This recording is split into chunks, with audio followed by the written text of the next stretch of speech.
So I'm Bonnie Frederico from Grafton, Massachusetts, where I've lived my whole life. I am the granddaughter of Stearns Lothrop Davenport, more well known as Stearny Davenport.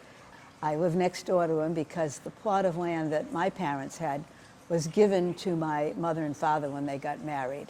And they were Jean and Billy. And the only reason I mention her name Jean is my grandfather also originated an apple after her. It was called the Jean apple, as he did the Davy apple. So I have a close association because I worked for him on the farm. He taught me a lot of things. We did a lot of things together. It was great to run next door. When they had TVs, he had one, we didn't. So I got to spend time over there, and it was all good. He did have an association with the Worcester Horticultural Society. You had him down as a trustee, but he had really a more important job as the secretary after that. And my cousin and I would go with him to many meetings there because he would sometimes be up in his office, and my cousin and I would be off running around playing hide and seek. She was the secretary there, okay, in charge of a lot of the paperwork. She had a desk out in the front, and she sat out in the front, but he had this, you have to go up the stairs, which obviously as a young kid made a big impression on me. Oh, I got to go up in his office. And he had on his suit there. He didn't look like his regular farmer garb, and you know, he was really quite a guy, quite a guy. I just remember so many things about him. He was a kind person, and he was his own person. He wasn't the type of person that somebody would push around. He was the one that was in charge of whatever, but not in a bad way. He hired many of the local kids to work on the farm because I don't know if you realize, not only did he have an apple orchard, he had a pear orchard, which was in back of my house. He had many greenhouses where he had all kinds of flowers that he grew.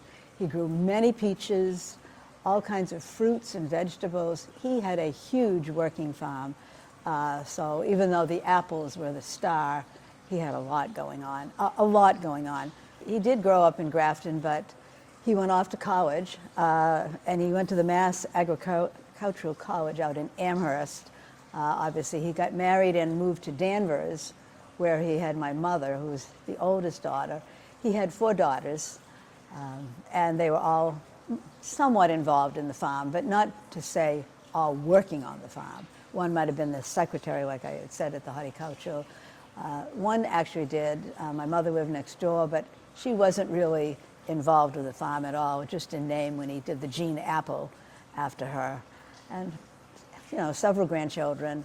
I can't tell you the number off the top of my head, but 4 daughters, so yes. I guess he lived in Danvers.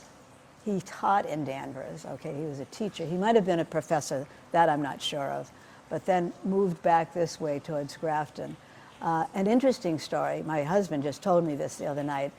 They had gone to Florida for some reason, he and my grandmother, and it must have been just after one of the hurricanes had ruined a lot of the apple orchards up here, and I think it might have been even before he had gotten into that business.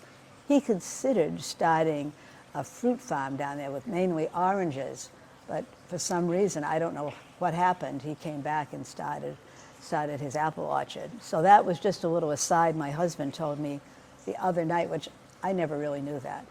But he must have been doing okay, I thought, because here he is. It's way back in the 30s, and he's down in Florida. How many people go on the train to Florida in the 30s? And I can remember my father and I taking him to the Worcester train station almost every winter, and they would get on the train and go off to Florida, to Punta Gorda, and he owned a house down there. So he must have been very successful at what he was doing.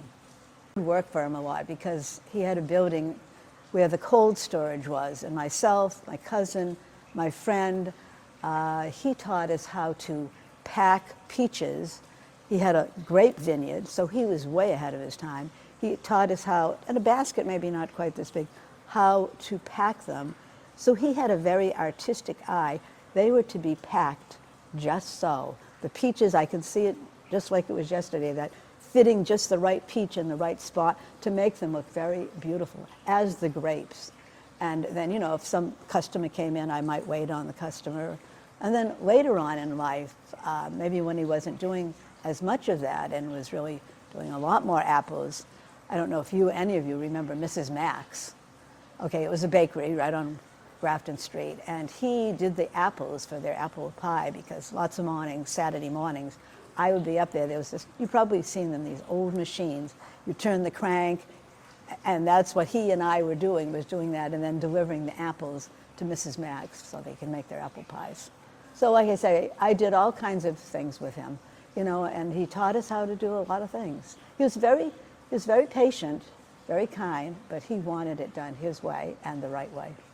I remember him, you know, I don't know the right word, which is too bad, but originating the Davy apple. I have memories, I was there when that was going on, of the apples that he took. He took a Baldwin apple and something else and made them come together. And I don't know if you understand how that all works. You do. Okay, about the science, etc. Okay, well, it was funny because that apple I didn't like, you know, because it's a Davy apple and it has kind of a pearish undertone from the delicious, which I don't like delicious apples. So that was funny that I never really cared for that apple. But he did develop this other apple, and it was right, this piece of land that I speak of that separated our houses, this road here and a road, right on the top corner, there was a tree, and it was a tree that he called the Gene tree, and he had developed the Gene apple, which obviously was my mother, and that was a delicious apple. So it's too bad the Gene didn't quite go as far as the Davy, but anyhow. I did. I mean, I understood about the science because his daughter's husband was really into helping him do all these science, and I had him come after I had married and moved to another spot in Grafton. He came and put a graft or a scion on one of my apple trees, which I hoped would work. It didn't work, and that's an apple tree I have now in my backyard, which is, it's really sad to call it an apple tree. My husband keeps saying he's going to cut it down, and I say, no, you can't. You can't cut that one down. And so this half apple tree sits in my backyard, but obviously I think about that every day. When I look at the tree, I think of my grandfather.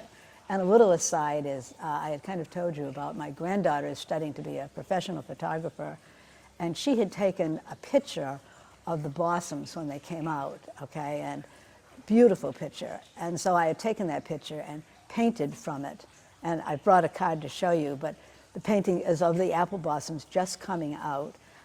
She has taken the picture, I've got the picture now, and I've painted it, and on the back of the card I say, from her great-great-grandfather to, you know, granddaughter, and so it still goes on, and I've got that picture hanging right above my painting station, so it's nice, it's special.